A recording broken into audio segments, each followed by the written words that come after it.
Assalamualaikum warahmatullahi wabarakatuh. Saya Latifah Rahab dengan NIM 12114249922 dari kelas Tadris IPS 2A dengan prodi Tadris IPS Fakultas Tarbiyah dan Keguruan Universitas Islam Negeri Sultan Syarif Kasim Riau. Di sini saya sedang melaksanakan tugas UAS. Soal yang pertama, jelaskan kontribusi atau sumbangan mata kuliah pendidikan IPS dalam mengembangkan keilmuan dan kepribadian mahasiswa program studi Tadris IPS Universitas Islam Negeri Sultan Syarif Kasim Riau. Di sini, dalam ilmu pengetahuan sosial adalah program pendidikan yang memiliki bahan pendidikan dari berbagai disiplin ilmu sosial dan humaniti atau ilmu pendidikan dan sejarah yang diorganisir dan disajikan secara ilmiah dan psikologis untuk tujuan pendidikan yang berlandaskan Pancasila dan kebudayaan Indonesia. Ilmu pengetahuan sosial juga dapat dikatakan sebagai suatu fusi atau perpaduan dari sejumlah mata pelajaran sosial sehingga dalam mata pelajaran IPS tersebut menggunakan bagian-bagian tertentu dari ilmu-ilmu sosial.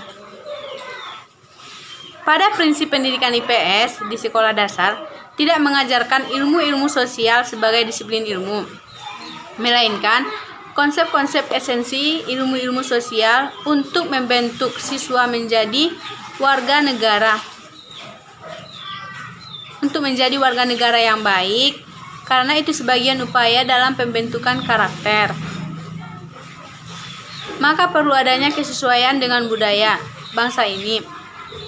Pelaksanaannya tidak semata-mata hanya dilakukan di sekolah melalui serangkaian kegiatan belajar mengajar, tetapi dapat diadakan serangkaian kegiatan pengembangan diri yang dilakukan di luar sekolah. Pembiasaan-pembiasaan dalam kehidupan seperti religius, jujur, disiplin, toleransi, kerja keras, cinta damai, tanggung jawab, kerjasama, adil, dan peduli perlu dimulai dari lingkup terkecil seperti keluarga sampai dengan cangkupan yang lebih luas di masyarakat. Nilai-nilai tersebut tentunya perlu ditumbuh kembangkan yang pada akhirnya dapat membentuk pribadi karakter peserta didik yang selanjutnya merupakan pencerminan hidup suatu bangsa. Soal yang kedua, coba saudara analisis isu-isu sosial kontemporer yang berkaitan dengan ilmu pengetahuan sosial yang dapat diangkat dalam proses pembelajaran IPS. Sebagai praktis pendidikan IPS, bagaimana sikap Anda melihat fenomena dan problematika sosial tersebut? Dikaji dari segi definisi, kita dapat menyimpulkan bahwa isu-isu kontemporer adalah suatu pokok persoalan yang terjadi pada masa sekarang atau menjadi trending topik pada saat ini. Jadi solusi penyelesaiannya harus sesuai dengan masalah sekarang, yaitu masalah modern. Berbagai masalah-masalah kontemporer yang berkembang saat ini. Yang pertama, masalah pertumbuhan ekonomi atau industrialisasi. Di bidang ini menghadapi masalah kekurangan tenaga ahli, kesukaran-kesukaran sosial, seperti pertambahan penduduk, kebutuhan akan berbagai jenis industri, efisiensi teknologi. Dominannya mental agraris, sifat pegawai tanpa prakarsa pribadi, lapangan kerja yang terbatas, dan penghasilan yang tidak mencukupi. Dan yang kedua, masalah lingkungan hidup. Pencemaran lingkungan yang semakin meningkat bukan merupakan masalah nasional akan tetapi masalah internasional. Masalah yang ketiga yaitu masalah kemiskinan. Sebelum era reformasi, misalnya menurut BPS tahun 1990, penduduk miskin sebanyak 27 juta orang, tersebar dalam 22.917 desa dari 667.514 desa dan 1.173 kecamatan. Dari 3.680 kecamatan termasuk kategori miskin 32%, dan saat ini dapat dipastikan karena krisis total jumlahnya meningkat. Dan masalah yang keempat, masalah demokratisasi dan lemahnya penegakan hukum. Meskipun era reformasi merupakan fenomena yang menarik karena mencerminkan adanya proses demokrasi atau demokratisasi, tetapi tidak serta-merta akan menghasilkan kehidupan demokrasi. Dapat saja demokratisasi akan surut ke otoriterisme apabila kaum pembaharu melemah dan mental penduduk masih berbudaya politik subjek, dan pengusaha tetap konservatif dan feodalistik. Peraturan hukum yang ada dinilai sebagai besar masih lebih berorientasi kepada kepentingan pengusaha daripada kepentingan mewujudkan keadilan dalam masyarakat. Masalah yang kelima yaitu masalah disintegrasi. Kita menghadapi masalah disintegrasi nasional tampaknya bukan karena suhunisme dan rasionalisme yang semakin menguat, akan tetapi lebih disebabkan karena ketidakadilan politik. Soal yang ketiga, tujuan akhir pendidikan adalah memberikan kemampuan kepada peserta didik untuk berperilaku sesuai dengan konsep yang dipelajarinya. Karena itu, harus diimplementasikan melalui dua strategi, yaitu pendidikan sebagai transfer of knowledge dan pendidikan sebagai transformation of values. Deskripsikan kedua strategi tersebut dan berikan contoh implementasinya. Strategi pendidikan transfer of knowledge adalah kegiatan belajar dan mengajar yang dilakukan secara tersistem dan terprogram di dalam kelas oleh guru sebenarnya. Dapat saja kita ketahui tingkat keberhasilannya dari proses komunikasi yang terjalin. Bahwa proses belajar dan mengajar yang terjadi di kelas merupakan proses komunikasi antara guru dan anak didik. Dan komunikasi yang lancar ditengarai mempunyai adil yang cukup besar dalam upaya peningkatan kualitas pembelajaran yang dilaksanakan oleh guru. Sebagaimana sebuah proses transfer, penguatan atau transfer of knowledge adalah proses pembelajaran pada kenyataannya tidak hanya bergantung pada penguasaan materi pembelajaran oleh sang guru. Guru yang menguasai materi pembelajaran secara tuntas tidak selalu menjadi tanggungan bahwa proses pembelajarannya akan berhasil. Penguasaan materi pembelajaran hanyalah salah satu aspek yang harus dipenuhi oleh seorang guru agar dapat mengajar dengan lancar dan tidak menjadikan anak didik kebingungan saat menghadapi kesulitan. Tetapi hal sesungguhnya yang sangat berperan adalah bagaimana komunikasi pendidikan tersebut dijalankan. Bagaimana proses transfer pengetahuan dan keterampilan dapat dilaksanakan sesuai dengan tujuan pembelajarannya. Pendidikan dan pelatihan adalah suatu perubahan yang sebelumnya tidak tahu menjadi tahu, yang sebelumnya tidak terampil menjadi terampil. Diklat juga merupakan suatu proses belajar mengajar dalam rangka meningkatkan kemampuan seseorang. Di dalam diklat sebelumnya ada dua proses transfer, yaitu transfer knowledge dan transfer of values. Transfer knowledge adalah mentransfer ilmu pengetahuan dan pemahaman, sedangkan transfer of values adalah mentransfer nilai-nilai moral dan kebaikan. Setiap pengajaran seharusnya mempunyai dua tujuan ini di dalam pembelajaran, sehingga diklat tidak saja mencetak orang-orang yang pandai, tetapi juga mencetak orang-orang yang bermoral. Soal yang keempat, mengapa ilmu-ilmu sosial cenderung dikelompokkan sebagai soft science jika dibandingkan dengan ilmu alam? Berikan penjelasan Anda dengan memberikan satu contoh konkret dan upaya mengeliminasi dampak buruk dari pengelompokan tersebut terhadap kajian IPS.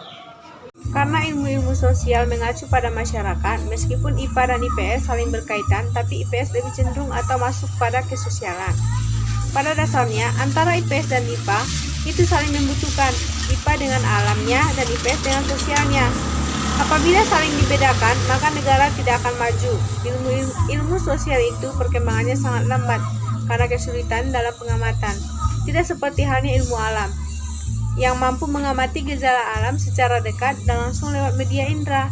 Ilmu sosial sangat sulit menggunakan pengamatan langsung, bahwa ahli ilmu sosial mengamati gejalanya lewat meraba, mencium, atau mengecap segala yang sudah terjadi di masa lalu. Soal yang kelima, coba saudara uraikan serta jelaskan tentang strategi pembelajaran nilai dan keterampilan sosial dalam pendidikan IPS. di mana pengertian sikap dan nilai. Sikap adalah sebagai keadaan yang ada pada diri manusia yang menggerakkan untuk bertindak. Sikap menyertai manusia dengan perasaan-perasaan tertentu dalam menanggapi suatu objek dan semua terbentuk atas pengalamannya. Sedangkan nilai merupakan ukuran tentang baik buruk, tentang tata laku yang telah mendalam-dalam dalam kehidupan masyarakat, serta nilai merupakan pencerminan budaya suatu masyarakat. Cara penanaman nilai dan sikap dalam pengajaran ilmu sosial. Penanaman nilai dan sikap dapat pengajaran hendak dipersiapkan dan dirancang berkesinambungan dengan penekanan pada setiap tingkat yang berbeda. Semakin tinggi jenjangnya, semakin besar unsur pemahamannya dan pertanggungjawabannya. Dalam pengajaran IPS dilaksanakan dalam waktu yang terbatas, sehingga tidak mungkin dapat memperkenalkan seluruh nilai-nilai kehidupan kepada siswa atau mahasiswa. Oleh karena itu, nilai-nilai yang akan ditanamkan kepada siswa merupakan nilai-nilai yang pokok dan mendasar bagi kehidupan manusia. Adapun beberapa sikap dan tingkah laku itu antara lain. Yang pertama, sikap penghargaan kepada setiap manusia, di mana setiap manusia adalah bernilai. Inilah yang menjadi hak asasi manusia dan sikap yang hanya dipunyai. Dalam wujud tindakan, misalnya siswa saling menghargai temannya, tidak menjelek-jelekan temannya, dan sebagainya. Dan sikap yang kedua yaitu sikap tenggang rasa atau jujur, berlaku adil, suka mengabdi, ramah, setia, sopan, dan tepat janji. Sikap ini jelas membantu orang dalam berhubungan dengan orang lain dan hidup bersama orang lain. Dan yang ketiga, sikap demokratis adalah menghargai gagasan orang lain serta mau hidup bersama orang lain yang berbeda. Sikap ini jelas membantu kita menjadi manusia karena memanusiakan manusia lainnya. Kaitan harus rela hidup bersama dalam perbedaan karena perbedaan adalah keadaan asasi kita. Dan yang keempat, kebebasan dan tanggung jawab. Sikap manusia sebagai pribadi adalah ia mempunyai kebebasan untuk mengungkapkan dirinya dan bertanggung jawab terhadap ungkapannya. Sikap ini jelas diwujudkan dalam kebebasan mimbar, kebebasan berbicara untuk mengungkapkan gagasan dan tanggung jawab. Siswa bisa diajak untuk bertanggung jawab terhadap tindakan yang dilakukannya dan tidak lari dari tanggung jawab. Yang kelima, penghargaan terhadap alam. Alam diciptakan untuk dimanfaatkan oleh manusia agar dapat hidup bahagia. Namun dalam pemanfaatannya kita harus memperhatikan dan jangan sampai kita mengeksploitasi secara besar-besaran dan membuat alam rusak. Dan yang keenam, penghormatan kepada Sang Pencipta. Sebagai makhluk, kita menghormati Sang Pencipta. Melalui penghayatan iman, siswa diajak untuk menghormati dan memuji Sang Pencipta. Dan pujian itu dapat diwujudkan dalam sikap berbaik kepada semua makhluk ciptaannya, termasuk diri sendiri. Sikap menghargai iman orang lain, menghargai budaya orang lain, perlu dikembangkan dalam kerangka rela hidup, saling membantu dan menerima orang lain. Dan yang ketujuh, bersikap pengembangan sebagai pribadi manusia seperti disiplin, bijaksana, cermat, mandiri, percaya diri, semuanya lebih menunjang penyempurnaan diri pribadi. Keterampilan sosial yang dapat dipraktekkan dalam kehidupan siswa sehari-hari sebenarnya berhubungan dengan keterampilan intelektual atau kemampuan kognitifnya. Oleh karena itu, seringkali tidak bisa dibedakan dengan jelas antara keterampilan intelektual dengan keterampilan sosial. Misalnya, kita siswa melakukan antri di depan layanan umum. Tidak hanya dia terampil menghargai hak orang lain dan berbuat atau bertindak tertib, melainkan juga dia tahu bahwa hak orang lain itu harus dihargai dan hidup tertib itu bagian dari ciri warga negara yang baik. Dalam kurikulum pendidikan IPS di beberapa negara juga sering memasukkan berbagai jenis keterampilan sosial yang di dalamnya terdapat keterampilan intelektual. Dalam pengajaran IPS di sekolah dasar mengenai pasar, misalnya siswa dapat diajak ke pasar untuk menyaksikan kehidupan sosial di sana serta mempraktekkan antri ketika mereka akan mendapatkan pelayanan dari para penjual barang. Dimensi keterampilan sosial dalam hal antri sebenarnya sangat kompleks, karena hal itu juga terkait dengan aspek keterampilan lainnya. Dalam menghargai hak orang lain, hidup tertib, dan memelihara lingkungan sosial yang teratur. Oleh karena itu, mengajak siswa keluar kelas apabila memungkinkan merupakan salah satu langkah yang baik untuk melihat apakah para peserta didik telah mempraktekkan keterampilan sosial yang telah diajarkan di dalam kelas. Dan soal yang selanjutnya atau soal yang terakhir, jelaskan serta uraikan latar belakang lahir dan berkembangnya IPS di Indonesia dan bandingkan dengan pendidikan IPS di luar negeri. Latar belakang lahirnya IPS berasal dari literatur pendidikan Amerika Serikat. Nama asli IPS di Amerika Serikat adalah Social Studies. Istilah tersebut pertama kali digunakan sebagai nama sebuah lembaga yang diberi nama Committee of Social Studies. Lembaga ini merupakan himpunan tenaga ahli yang berminat pada kurikulum ilmu-ilmu sosial di tingkat sekolah dan ahli-ahli ilmu sosial yang mempunyai minat yang sama.